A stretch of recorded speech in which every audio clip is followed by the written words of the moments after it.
Hello, everyone, and welcome to our Kid Teach Kid Meta Skills event day 2. I'm going to go ahead and share my screen. So today's Meta Skills event is going to be all about extracurriculars. Our panelists today are going to be Isabella and Rich. So first, let's go ahead and meet our panelists. So Isabella, would you like to go ahead and give a quick introduction? Hi, I am Isabella Kwan.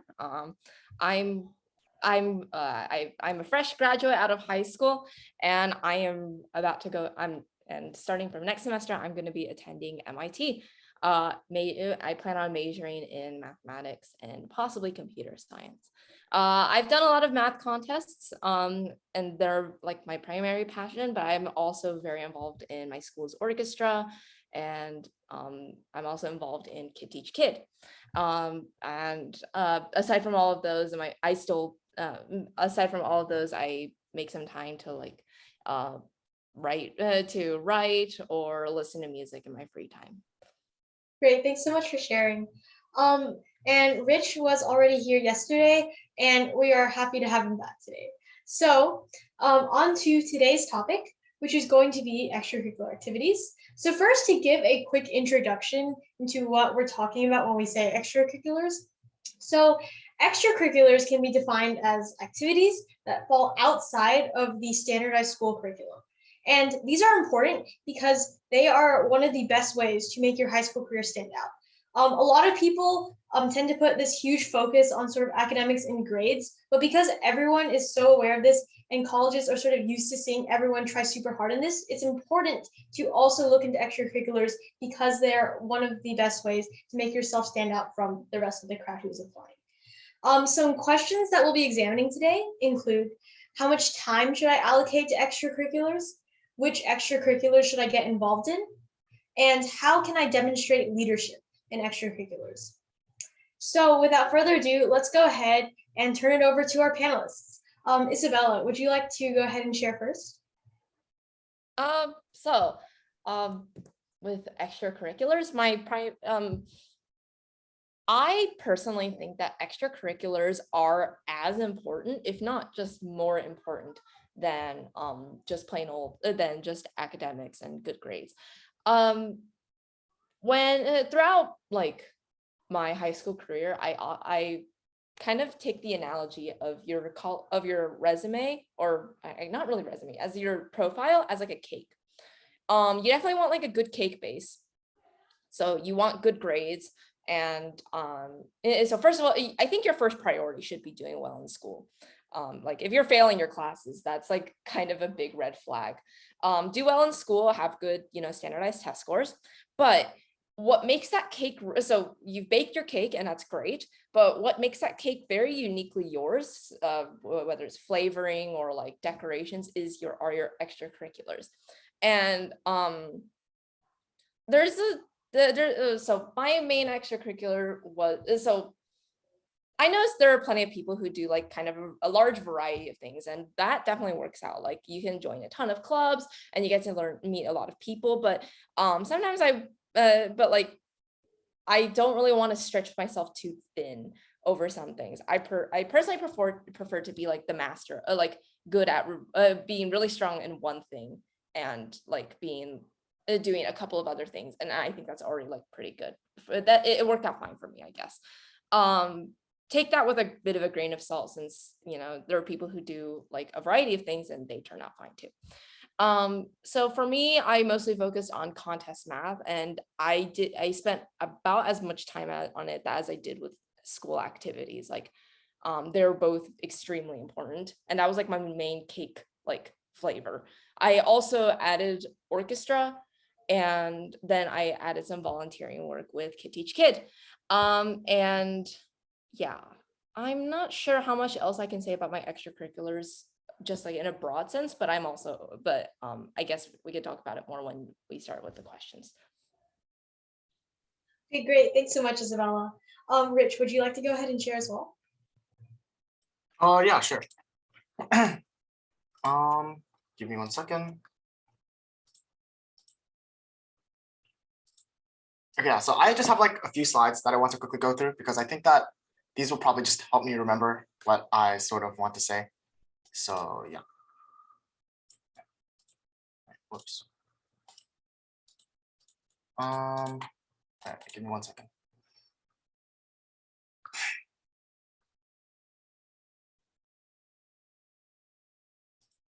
Okay, so the first thing that I sort of want to quickly talk about is going to be a bit about school clubs. So, I mean, a lot of people, like school clubs, in my opinion, are a great way to show like what you're interested in. And I think that the primary thing that you should focus on when thinking about which school clubs to join is that you should join things that you're interested in. Like obviously, if you like math and you absolutely despise like history, then I don't think you should be joining the history club because you will not enjoy that whatsoever. So for the most part, like you should at least enjoy all the clubs that you do to some degree, because this is important for making sure that you're still motivated to participate in the club, motivated to like go to meetings, motivated to participate in events and things like that. And something else that I think is quite important is that you're not just limited by what you participate in freshman year. And I know that a lot of people might think that, oh, if I try to join a club in sophomore year or something like that, then it might be too late for me to like really get involved in this because I don't have that extra year of experience that everybody else has. And as a result, I might not be as committed a member. I don't have all the extra time to like really become invested in a new topic. And this is definitely not true. Like there is some factor of time that does play in. Like for example, maybe joining a new club in senior year and expecting to have a big impact on who you are is a bit much because 1 year is definitely not that much time. But I do know a lot of people who like join things like math club, science club, history club, that sort of stuff in their sophomore year and still ended up being quite a big contributor to that overall club, having like officer positions and things like that. So I think it's important that there's still time. Like you can still branch out and do different things if you really want to. Something else about school clubs is that, I mean, one thing is that you can get to be more involved in your clubs, you can run for officer positions. And this means being more actively involved in clubs.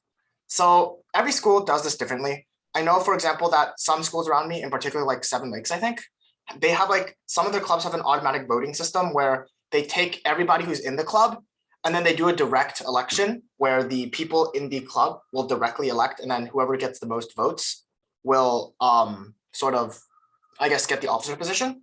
But for my school in Clements, what usually ends up happening is, although there is a direct vote, and this definitely plays a factor into deciding who's officers, it is also partially decided based on what the current officers and the club sponsors think.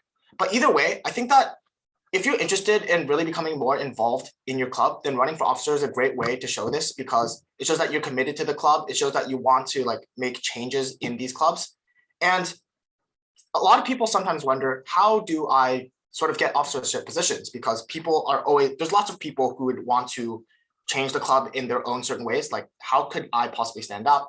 And in my opinion, it's just really important to stay motivated, to first of all, show that you're motivated to help the club and also continually participate in club activities.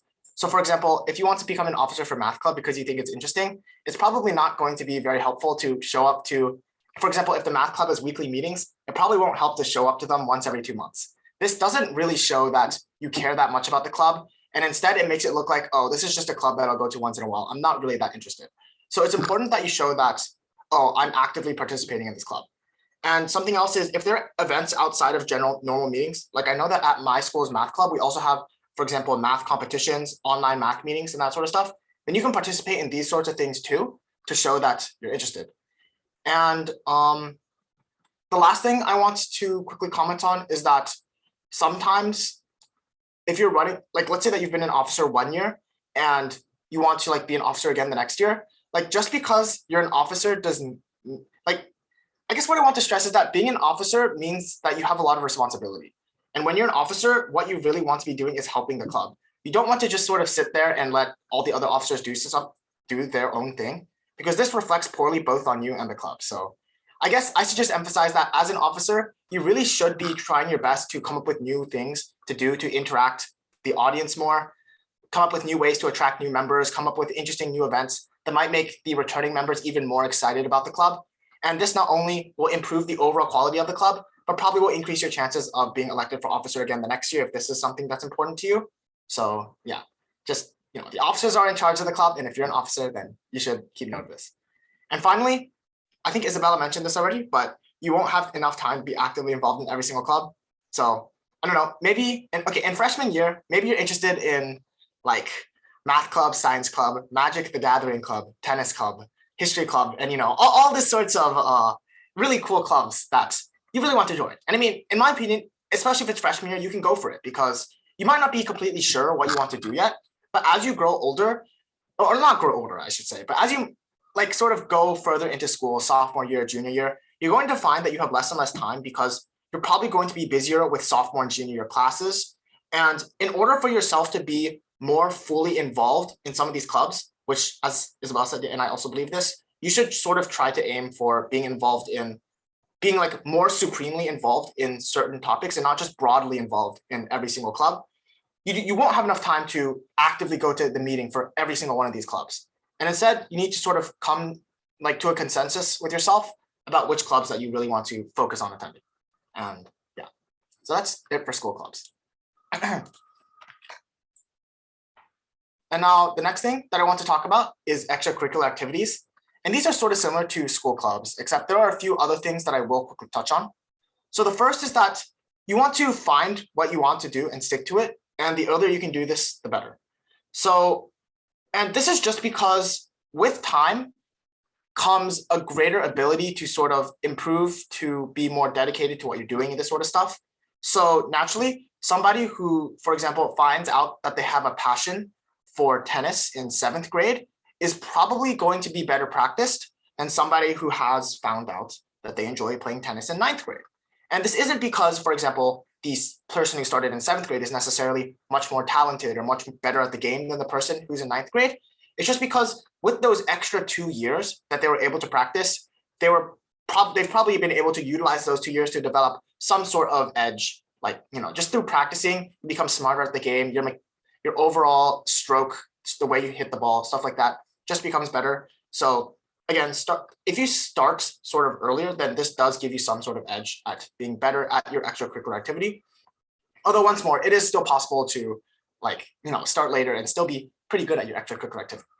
And similar to school clubs, you want to do what you enjoy because, I mean, if you hate looking at a computer screen, then why would you ever do computer science? That just sounds like torture to yourself. I don't believe that I don't believe that torturing yourself should be something that you should do. So you want to sort of stick to things that you enjoy. And finally, time commitment is important when considering extracurricular activities. You won't have time to do everything. And I think that this is something that's pretty important.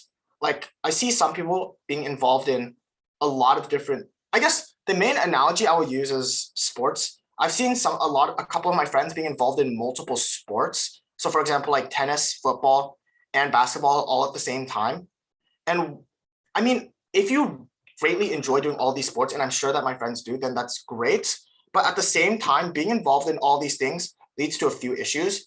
The first is that they might not have enough time to sort of practice for all these sports adequately. And as a result, their performance in these might decrease. The second is that practicing for all these sports is a big drain on their physical body because they have to if you practice for an hour for tennis, practice an hour for basketball, and practice an hour for soccer, there's no way that the quality of all 3 of these practices is going to be the same, especially after you've already exhausted yourself playing 2 hours of the other sports. And the third thing that I will mention is that when you're doing multiple extracurriculars, like in this case, it's very easy for these extracurriculars to have conflicting schedules and dates with each other, which can lead to problems. Like for example, maybe the finals for the basketball tournament are on April 18th, but it also happens that a big tennis match is on April 18th. And in this case, you're going to have to choose between 2 topics, or not 2 topics, but you're going to have to choose between 2 different things, both of which you like. And this is not going to be an easy decision. And either way, you're going to lose something. And the more things that you have that contribute to this, the more likely it is that conflicts will arise. Like, if I'm playing every single sport, it's pretty likely that at least 2 of these are going to have the exact same date. And also, I'm pretty sure that at most schools, you're not allowed to take more than 1 sport. So if you're doing this, then yeah. Okay.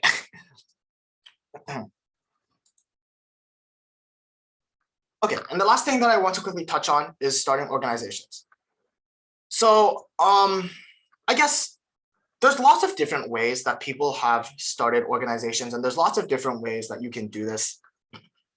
in particular, I want to emphasize that there's not really a set pattern or a set way that people start organizations. But the thing that is fundamental to all these organizations is that it always starts with some sort of idea that somebody has because they're passionate about some sort of topic and they want to sort of spread this idea to other people because they think it's interesting. So for example, I mean, this is a pretty easy example because, but I was really passionate about teaching when I was younger. Like I would always go to my school's math clubs to tutor. I would help out some of my friends, and I really enjoyed creating materials for my math club, creating materials for other people to use. And I found this really enjoyable. So because I had this sort of thing that I really like to do, which was teaching, I decided to expand on this idea by creating Kid Teach Kid, which I thought might be able to, reach more people outside of just those who are available to me locally. Because sitting here, like sitting at home, going to school, I'm pretty limited on who I can sort of access. Like I can access my friends, I can teach maybe local schools, but it's difficult for me to reach people outside of where I live. So as a result, I decided to create Kid Teach Kid. And yeah, that is how Kid Teach Kid got started. And another thing is that organizations usually are not created overnight.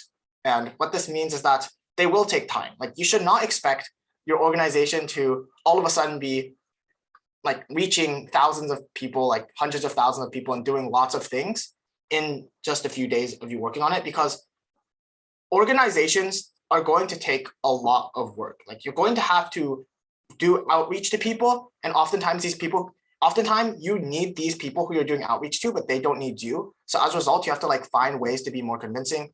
You also have to sort of set up your website. You have to figure out what exactly you're going to be offering. You have to figure out how you plan to expand, how you plan to recruit new people, how you plan to get people interested in what you are offering with your organization. And all of these things are things that don't really come to you in an instant. Like in order to come up with the best strategies for these things, in my opinion, it's generally best to think about these across multiple days, if not multiple weeks, because these are things that are, I guess, important. And it can be really difficult sometimes to come up with what exactly you want to be doing. So this is a long-term process. And just know that if you're planning on starting an organization and then dropping it within 2 weeks, then it's not very likely that your organization will be something that you really enjoy doing. And it's not very likely that your organization is going to be something that is very important either. So make sure that if you have some sort of idea for an organization you want to start, then this is something that you really do care about. And you feel like you can work on this for across a period of a couple of months, weeks, or sorry, a period of like months, or possibly even a couple of years. So yeah. And finally, you want to sort of find others that have similar passions as you do to help. And I think this last point is fairly self-explanatory, because whenever you're starting an organization, there is going to be a lot of work to do. And you do not want to be doing all of this work yourself. For example, say that I have 100 different things I need to do. Well, that's 100 hours that you have to spend working on this. But if you find somebody who's just as passionate as you as whatever idea that you've come up with, and you recruit them to help you, and then both of you can work on these tasks, well, now instead of taking 100 hours, it will only take each of you 50 hours, because each of you can do half the amount of tasks. And maybe you recruit 3 people and you only have to use 33 hours, or 4 people, 25 hours, and so on. So basically, when there's more people, it's just always going to be easier for you to, delegate tasks. It's also easier to collectively come up with ideas, which I think is something that is quite important, because when you're thinking about things yourself, you're not going to be able to think of every single possible perspective. And especially if you recruit other people who have like different backgrounds and stuff like that, then they can definitely use their perspective to come up with things that perhaps you would not have thought of in the first place. And they can also help you with like decision making, just finishing stuff in general. And also, it's a lot easier to work on things when other people are there motivated along with you, because working with yourself can get tiring, but working with others in a group setting can be quite motivating and also very helpful. And yeah. Great, thanks so much, Rich. A lot of that definitely resonated with me as well. Before we get into opening things out for you guys to ask questions, I actually briefly wanted to mention one last thing about extracurriculars, which I know is oftentimes a big concern for people, and that's how extracurriculars can affect your GPA. So oftentimes parents and students alike are really concerned about this because extracurriculars are often weighted as like regular classes.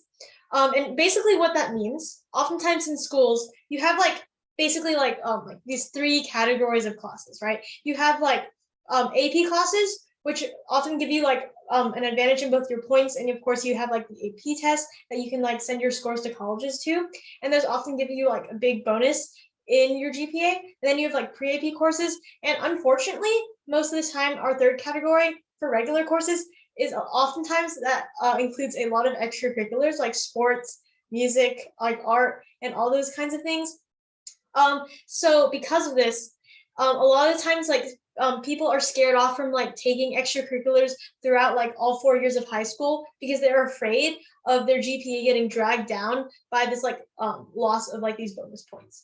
So while this is true, it's important to consider that if you are actually genuinely passionate about something, and you continue to remain consistent through it for all 4 years, colleges take that into consideration as well.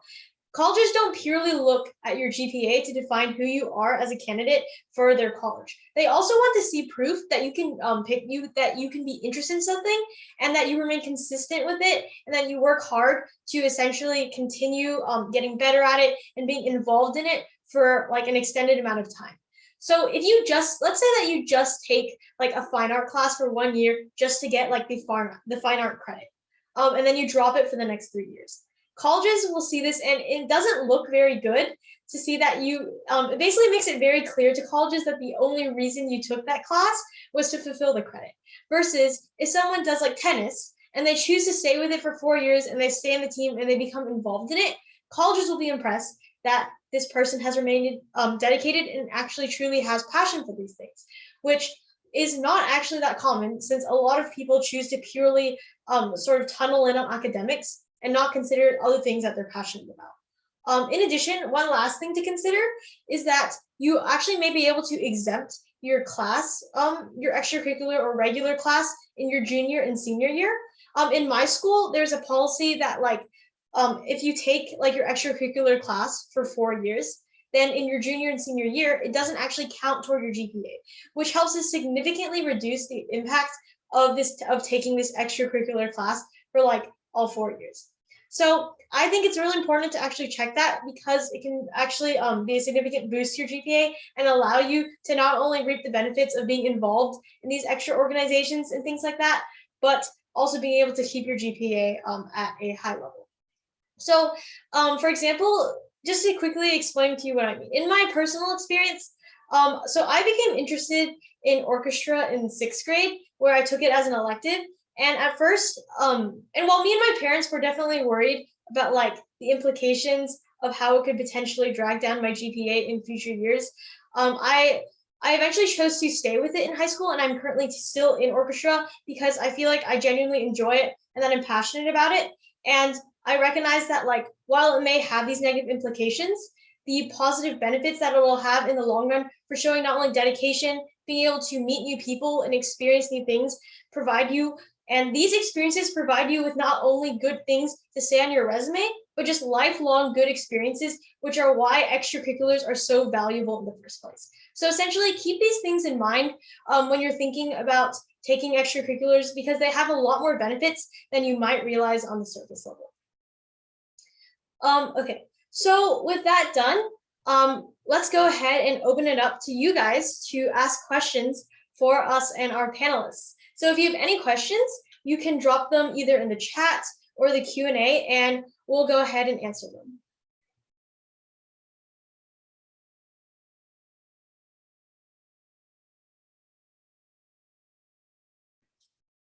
Okay, so is doing 4 years of school band a good extracurricular idea?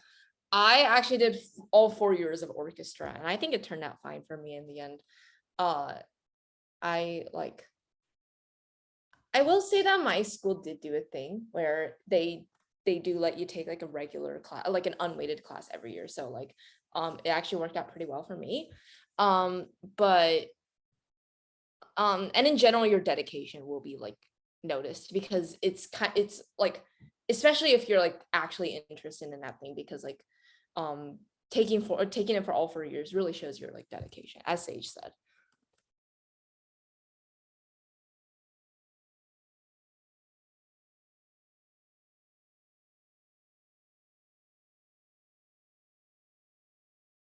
I see that's oh sorry, now you can go. No, I did the first one. So I see someone ask, what were the hardest classes for you in high school? So I guess, then again, this is going to obviously differ for everybody.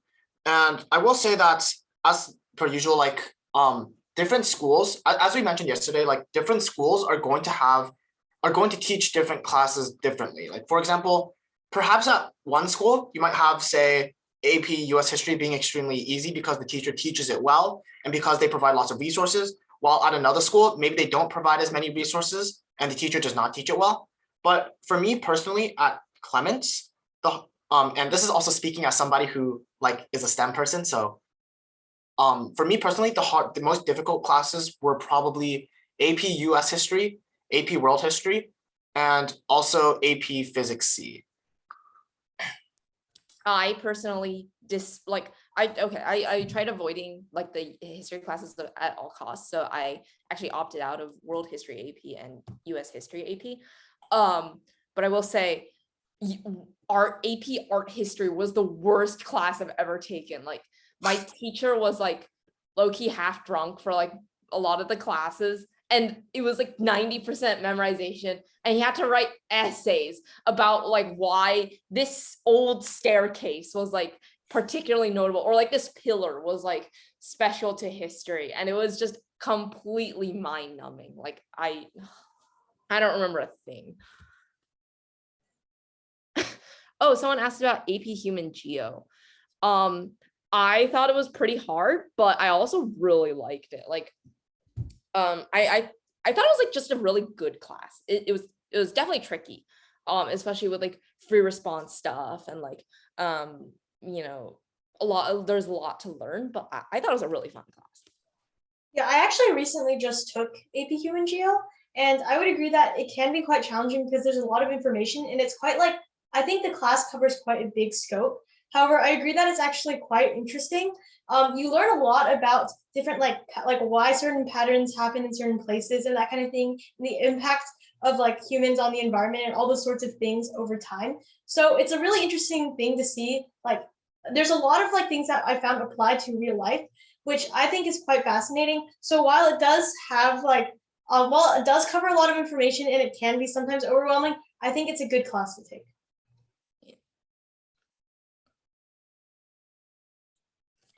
I think that somebody else asked, okay, so how many clubs do you recommend students to join in 9th grade? I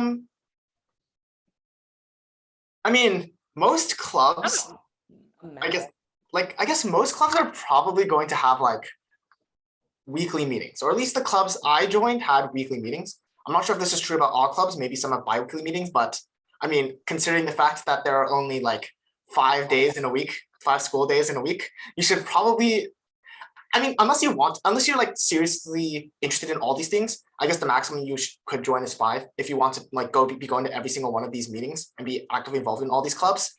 I believe that in my year, I joined 2 or maybe 3.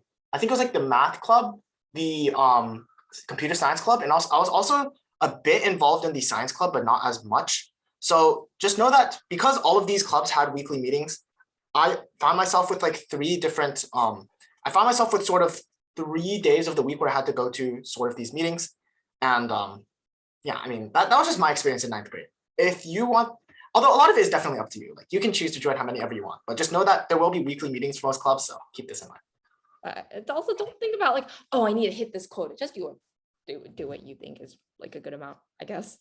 Yeah, that's definitely true. Like there's definitely no quota or set number that you need to be joining. It's more like what you want to be joining. You can even join 0, but like that's probably not the best, but like, I mean, you should do something. But like, I mean, I guess if none of your school clubs interest you, you can just like not bother with like school clubs and like focus on like other out of school activities, like say your city's local like food drive or whatever. I'm not too familiar with those though. Okay, middle school performance. Oh, I I like this question. There are only a couple ways that I think that you can really affect your stuff in like your college admissions for middle school. If you do something so amazing that you are recognized on like national television for doing that thing, I guess it kind of counts if you like mention that you started something in middle school, but I guess that doesn't matter too much.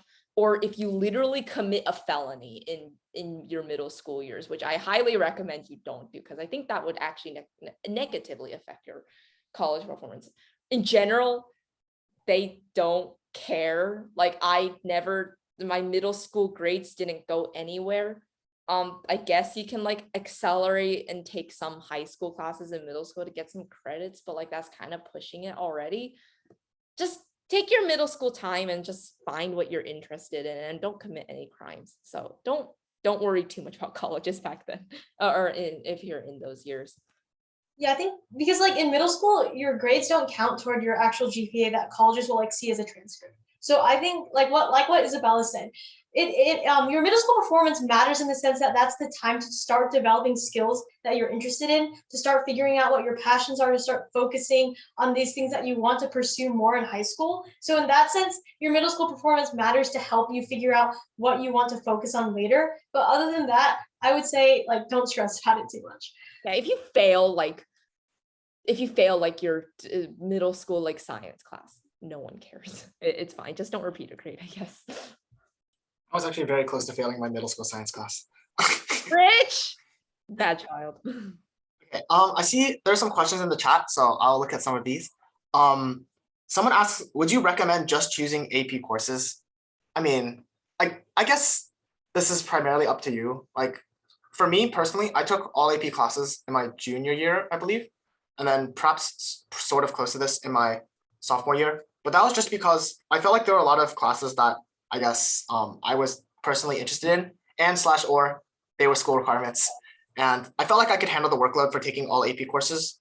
But again, this is not something that everybody has to do. This is just something that I felt like I wanted to do. As for how many like stuff about like, do I take APs or not? How many APs? This is a very, very like school by school basis sort of thing. Like my school very heavily rewards AP stacking, but also like they really force you to take a regular every year. So there's that too. And then, there's not really like a set number that you really should hit. I mean, you can obviously do as many or as few as you think you're capable of. I don't even like have a set number of like how many I did or like explicitly AP, because like some classes at my school were like AP level, but were not actually considered like AP. It wasn't like under the AP label. Oh yeah, we also had those. Those are called like, yeah, we just had them. Yeah, they weren't AP, but they were like pretty much AP level. Academic questions. That's about extracurriculars. So about orchestra, 1 year at orchestra at school and continue privately after that for 3 years. I mean, I guess it works. It's just that you kind of have to show like, this is kind of a weird thing to say, but you should probably have something to show for it. So violin competitions, I don't know anything. I don't really know much about those other than like literally the menu in, but I think there's like lots of options. But I don't really know any of those. I see someone else asks like, approximately how many hours do you spend on school studies / extracurriculars each day? Honestly, for school studies, I'd say this is going to differ for everybody, but I think I spent around 1 hour to 3 hours, depending on what homework was assigned per day. And then for extracurriculars, I did not spend the same amount of time on all my extracurriculars. For me, I was more focused on math than pretty much any other extracurricular. So I would try to spend around like 1 hour doing math per day. And then if I had time, I would also spend like like 30 minutes to 1 hour, also doing like computer science or tennis or whatever else I was interested in. Actually, no, interesting to know, actually not necessarily tennis, but I did actually play tennis for 1 hour every day, despite not being in the tennis course. Although the primary reason for this was not necessarily because I guess you could say I wanted tennis as my main extracurricular. Like I'll say that I really did enjoy tennis, and that's why obviously otherwise I wouldn't have been doing it. But I really did enjoy tennis, and that's why I spent 1 hour on it each day. And the primary reason that I spent more on this than others is just because I wanted to like keep my body healthy by exercising. So in the Q&A, someone asks, is 9th grade hard academically and socially? So, okay, from an academic standpoint, yes, the classes themselves might not be like such a huge jump from 8th grade. It's mainly the fact that every grade is going to feel super important, and you might feel more stressed because of this idea that like, oh, every single grade is going to impact my GPA.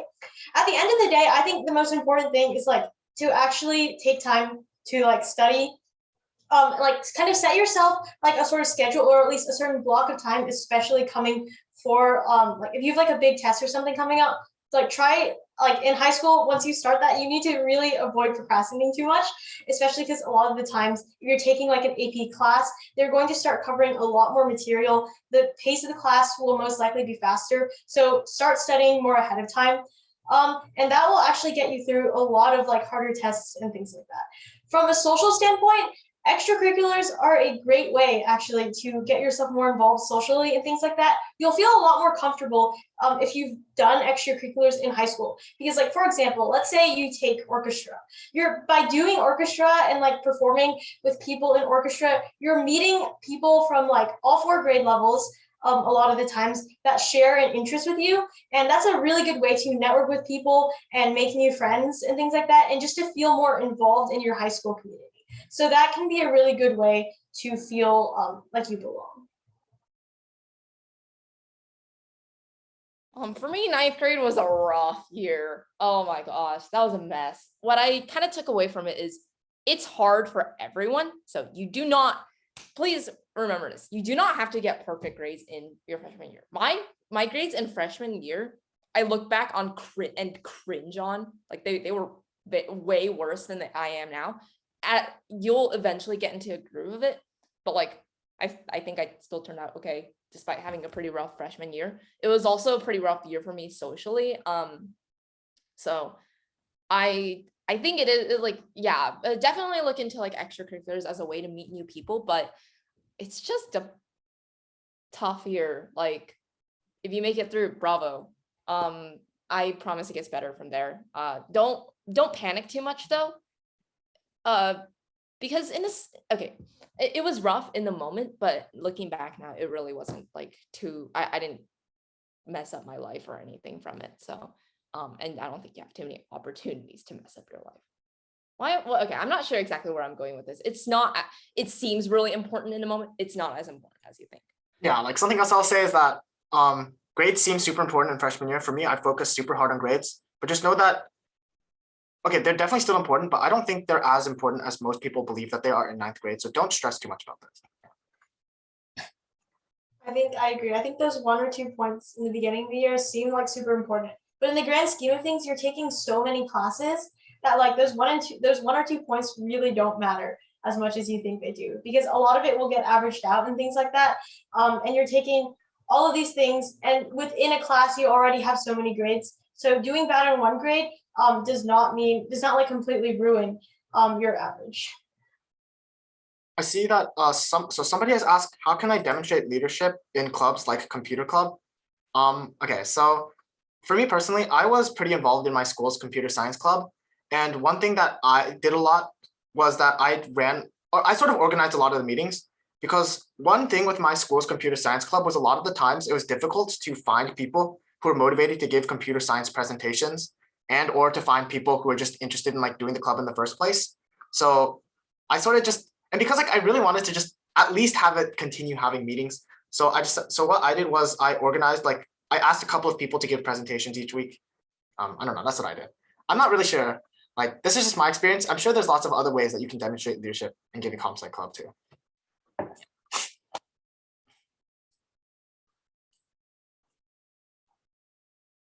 Somebody else has asked, how do you balance clubs and work? I think that this is definitely a point that a lot of people have to deal with later on, where they have to balance like doing schoolwork / a job that they're working at, as well as their extracurriculars. I think that the first thing that you should be considering is how well you're personally managing your time. Like, for example, if you're interested in a lot of things, but you also spend a lot of time, like if you spend like, say, 4 hours a day browsing social media and then 3 hours doing schoolwork, then I think it's pretty natural that you're not going to find that you have enough time to work on your extracurriculars. So perhaps you might want to consider like changing some of the time that you're spending on social media into working on your extracurriculars. Because after after school, you should have around 6-ish hours or so to sort of work on what you want. And this is a lot of time. So even if you're spending 3 hours on schoolwork per day, maybe you still have an hour to work on extracurriculars, and then the other 2 hours are yours. Now, the other thing I will say is that obviously, if you have a lot of extracurriculars that you're working on, you might not have time to do all of these. And I think it's really important. This is why it's really important that you find out like specifically what you're interested in, especially as you go later and later on into high school, because you are like the way it works is you have a limited amount of time and you're only human. So you're not going to be able to like master time, be like, oh, I can turn back time and study for as long as I want. Instead, what you're going to probably have to find yourself doing if you have a lot of extracurriculars or like work or jobs and things that you're doing is you're going to have to decide which ones you believe are most important, which ones you enjoy the most, and then focus on these specifically. So because otherwise you're going to find yourself with like not as much time as you hope that you do.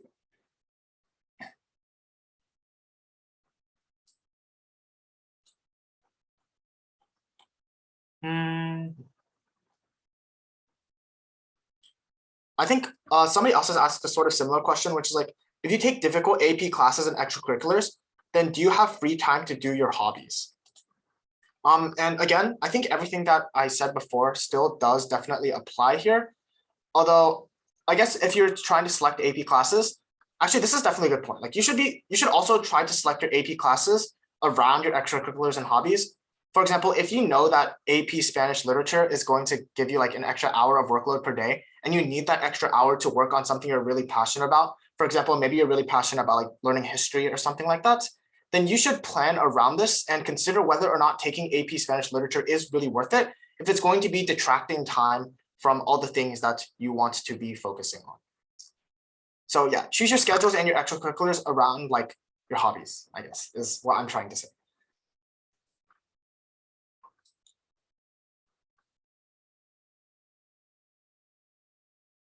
Okay, and then somebody else has asked, I like to play tennis. How important is it to make the school varsity team? Is it worth it to spend a lot of time to make the varsity team? Okay, I guess I can give my personal experience on this as somebody who plays tennis and plays it decently competitively. So throughout middle school, I primarily just like practiced by myself and with my coach. And we also went to tournaments and things like that. And I also found myself in the situation where I was wondering if I wanted to do the varsity team. Now, there are a few considerations that I think you want to keep in mind. And here are the few considerations. The first one is that playing tennis varsity is going to require you to miss a lot of school days. For example, I believe that during my freshman year, I remember I was looking at like exactly how many days the varsity team would need to miss. And I think the answer was something like 10 to like 12 days per semester. And this is a significant amount of time. And know that during these days, you will not be having this time to like be in your classes. So you're going to have to work extra hard to keep up with your classes and complete the schoolwork. The second thing that I will say is that as someone who I guess participated in tennis in high school, after each tournament day, you will probably find yourself quite tired because the structure of these tournaments requires you to be like physically exerting a lot of energy. And this, along with the fact that you're going to be like riding buses and doing things like this, means that when you get home, you're going to find yourself tired. And it's very likely that this time is going to be late. And when you're tired, you probably don't want to be doing things. So this is another consideration. And the third and final consideration is that taking tennis, I mean, at least in my school, it makes your GPA go a bit lower. I mean, it doesn't matter that much, but that's something else. However, the upsides of playing varsity tennis or really any other sport is that, first of all, you get to interact with the other people in the varsity team. And oftentimes these are the people who are just as interested in tennis as you. You can talk to these people. You'll probably become pretty good friends with all these people. And also, taking tennis 4 years definitely does look good for your college resume if that's something that you are quite interested in. So, and in my opinion, it's sort of just a weighted coin, and it depends on how much you really enjoy tennis. If you really, really, really enjoy tennis, then I definitely would recommend that you do this, as long as you feel like you can balance the schoolwork that you're going to be missing on the days that you're missing. And also if you believe that I can handle everything I can handle being tired when I come home from school, that sort of stuff. Me personally, I felt like I would not be able to keep up in my classes.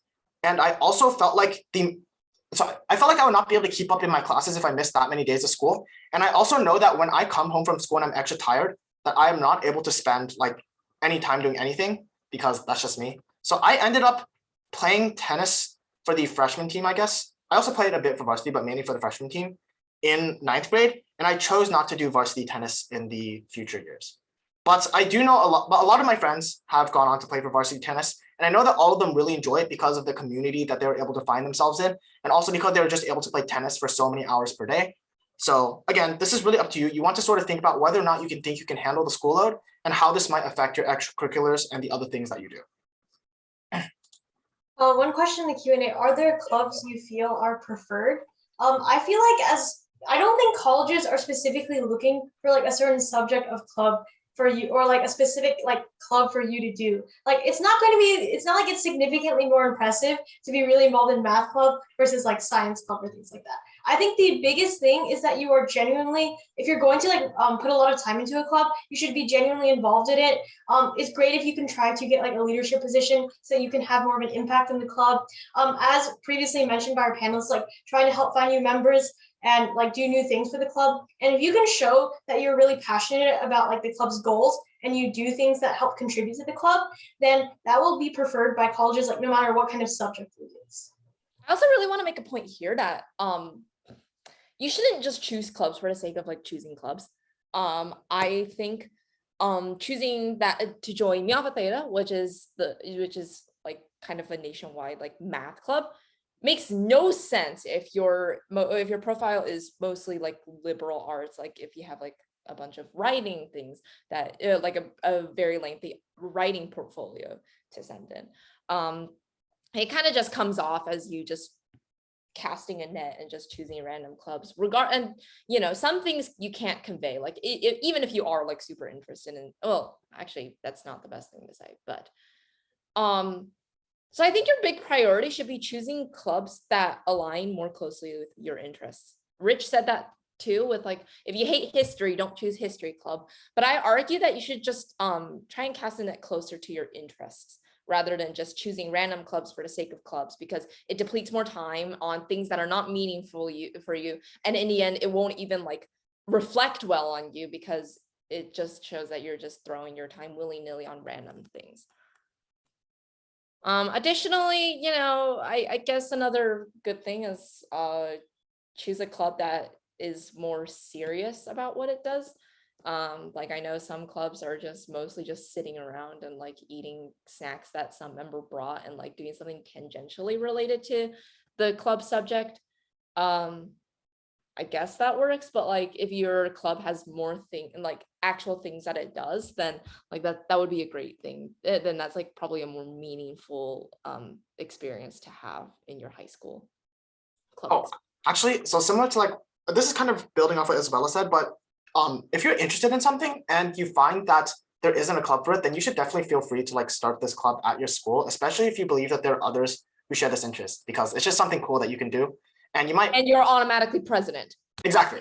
And you find that you greatly enjoy it. And it's just a win-win situation. So if it doesn't already exist, you should definitely not be afraid to just start it. Like, even if nobody comes, then, I mean, at least you know. And it's honestly, you should not expect that there are really nobody else that really shares this interest. Like, I'm sure that there are, among the probably hundreds or maybe even thousands of kids at your school, come on, there's got to be at least like 3 or 4 that enjoy the same things that you do. So don't be afraid to start the club and don't be afraid to like advertise it and tell people about it. And just see, you know, maybe you'll find out that your friend secretly also enjoys like drinking milk. Okay, that's probably a bad analogy. Like maybe your friend also enjoys like taekwondo or, you know, something like that. Adults tell you to follow your dreams, but isn't everything really depending on what is most valuable to your time and what will best affect your job in the future? Well, oh wow, we're getting deep here. I mean, what jobs are like making the most money these days? Actually, like being a doctor. Like, I guess this is like true in a sense that you could do like a lot of chasing your dreams actually ends up being like do the things that are most constructive to your future. But you know, there are lots of avenues in which the things that you do like are constructive to your future, I guess. Like, I guess it's just the thing is that for some people, this is easy. For some areas, this is easier than others. Like if your dream is in art or in music, or actually art, like you have like graphic design, I guess that works. Music is like one of those things that's like traditionally looked down upon because like it does become very hard to like get a job in it, I guess. I don't know how well I'm answering this. It's just that that's a big part of the reason why in like middle school or high school you want to find like your main academic focuses, because those things eventually do end up becoming your dreams. Like, I mean, if it was entirely me just chasing my dreams, then when I was 5 years old, I wanted to be a geologist because I liked shiny rocks.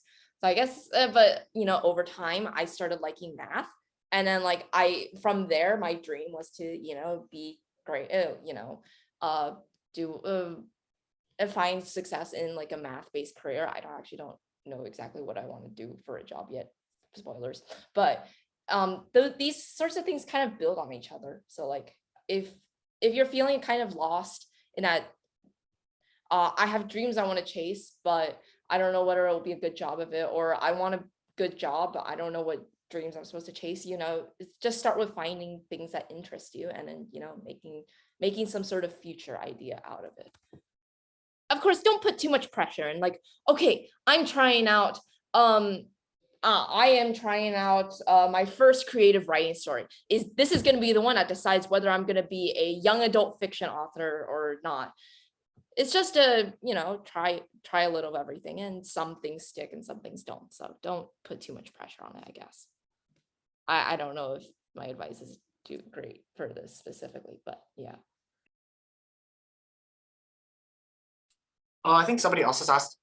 So I think somebody asked what kind of club leadership positions are considered high impact, and somebody else asked, how do you show that you joined a club to colleges?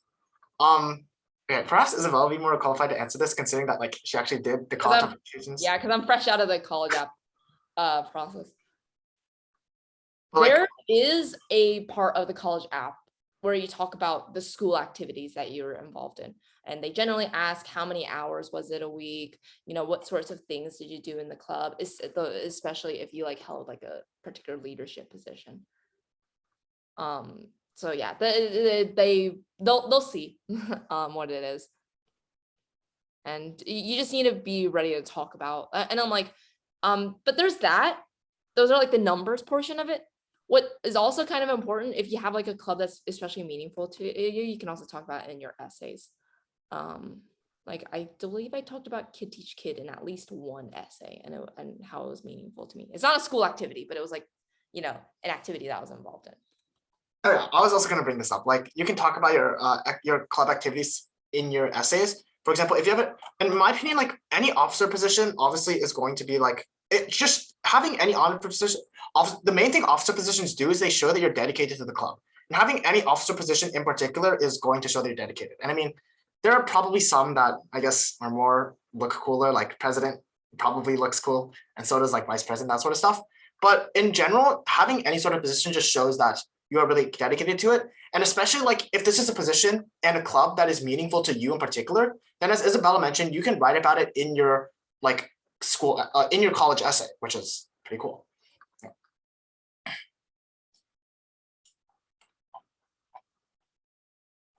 Somebody has asked, does AP classes improve your grade GPA?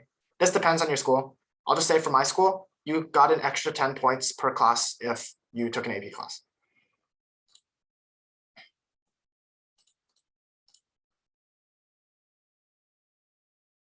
Somebody asks, which orchestra instrument is easier to make it to All-State?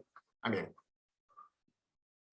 not violin or cello. Oh, no. Wait, don't choose your instrument based off of that. No, that's awful. Don't choose an instrument based off of how easy it. Like Sage is a cellist, right? Yeah, she's a cellist and she's doing just fine. And I'm a violinist, I do it just fine. You should choose your instrument based on yeah, exactly. You should choose your instrument based on how you liked it, Yeah, I think this applies to like everything. Don't go and do math competitions purely because you think colleges will be like really impressed that you're doing math. Just if you're choosing, whether it be like music, art, like even like academics, whatever, you should choose something based on your own passion for it and not based on how you think other people will like think of you and how it'll look on a resume. I'd say put your passions and things like that first before you like worry all about how things will look on paper.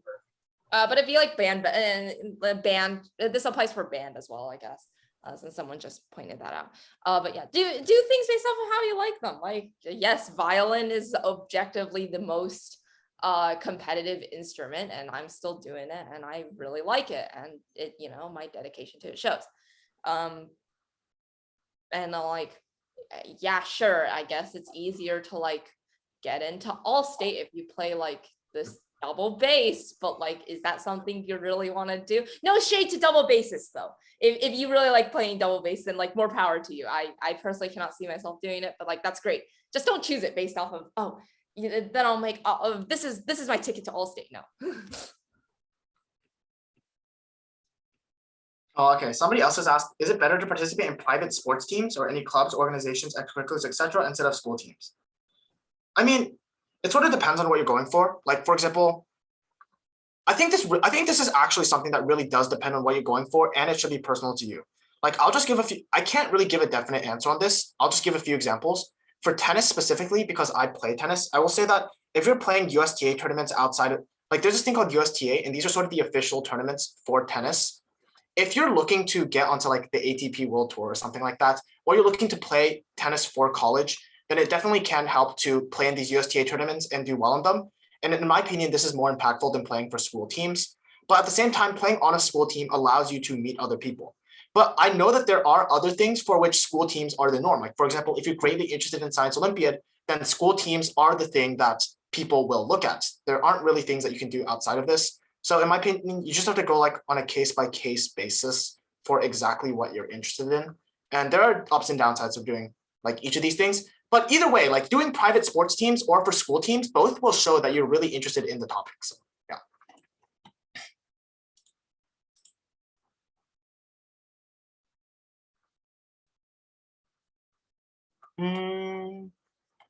I see someone asking, are you allowed to start a club as a freshman?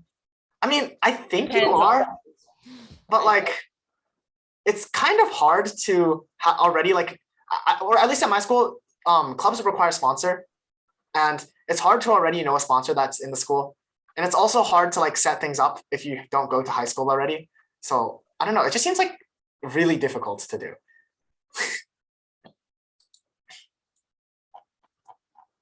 Do you have to play a sport in high school? Well, I mean, when you say like have to, no, like, I mean, schools do require PE credits, but you can like just take PE. You should play a sport in high school if and only if you feel like this is something that you would enjoy. Or like, you just want a PE credit and you need to take something.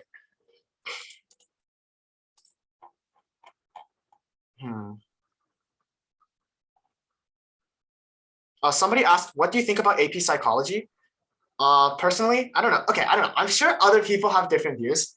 Personally, I found it really enjoyable because I really liked learning about how people think. So I don't know. I would recommend AP psychology, but I think Isabella would say something else, or maybe she no, I was gonna agree. Like, it was probably one of the fun classes I took. It's just my one issues with it is that it's very memorization heavy, but I liked it.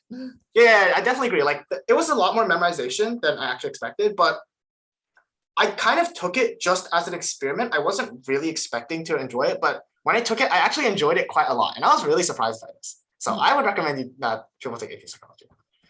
It's just because, I mean, it's just like, I just found learning about how people think, how you can like apply this to be pretty interesting. So yeah. I like using AP psychology techniques on people in real life. Like the foot in the door technique. Yes, same. It's fun. Since it's already 8 p.m. Central, I will probably have to like head out like right now because I'm actually not at my house right now, but I'm probably gonna head off, and this session might end. I'm not sure, but I will. But thank you guys so much for coming to or thanks so much for coming. Wait, I didn't mean to end this completely though. If Sage and Rich, if you guys want to like continue though. We're probably gonna end here, but one thing I will say. To end as well, but thank you so much, Isabella. Yeah, thank you so much, Isabella. Oh, and one thing I will say is that we know that there are a lot of unanswered questions that are currently in the Q&A. So if you have like this burning question and you still want to answer, then you can feel free to go to our website and submit it through the student question submission, and we'll get back to you as soon as possible. So Sage, do you have any closing remarks? Yeah, just a few things. As Rich said, here's the link in case you guys still have additional questions that we didn't get a chance to answer. And also, in case that you missed a previous class, or you want to like be able to reference recordings or any resources from any of our classes from this year's program, you can go to this link, kidteachkid.org 2022 Summer Camp Resources. And over here, you can go to any of these classes, for example, for meta skills, and you can find the recordings and everything published there. And yeah, that's about it. So thank you guys all so much for coming, and please join us again tomorrow for our research and summer program session. Thank you guys. Bye. Bye, everybody.